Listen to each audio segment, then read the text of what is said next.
بسم اللہ الرحمن الرحیم۔ حضرت موسیٰ علیہ السلام کی زبان کو لکنت پیدا ہو گئی۔ لکنت کیسے ختم ہوئی؟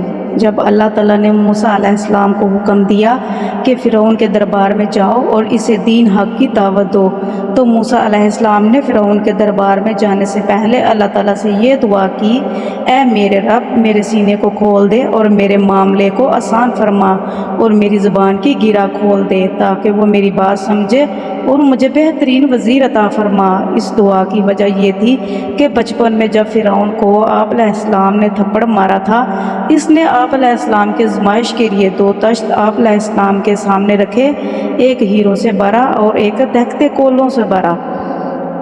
اس نے کہا، اگر آپ علیہ السلام نے ہیروں کے تشت میں ہاتھ ڈالا تو آپ علیہ السلام ہی وہ نبی ہوں گے جو میری سلطنت کو ختم کریں گے، اور اگر آپ علیہ السلام نے دہکتے کوئلے اٹھائے تو آپ علیہ السلام وہ نہیں۔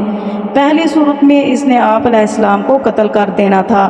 آپ علیہ السلام تو ہیروں کی تشت کی جانب ہاتھ بڑھا رہے تھے، لیکن اللہ تعالیٰ کے حکم سے جبرائیل علیہ السلام نے آپ علیہ السلام کے ہاتھ میں جلتا سرخ کوئلہ پکڑا کر آپ علیہ السلام کے منہ میں ڈال دیا، جیسے آپ علیہ السلام کی زبان میں لکنت پیدا ہو گئی۔ اسی لکنت کو ختم کرنے کے لیے آپ علیہ السلام نے اوپر والی دعا مانگی اور وہ لکنت ختم ہو گئی۔ دوسری دعا یہ کہ اللہ مجھے بہترین وزیر عطا فرما۔ آپ علیہ السلام کی یہ دعا قبول ہو گئی اور اللہ تعالیٰ نے آپ علیہ السلام کو آپ علیہ السلام کا بھائی ہارون بطور وزیر عطا فرمایا۔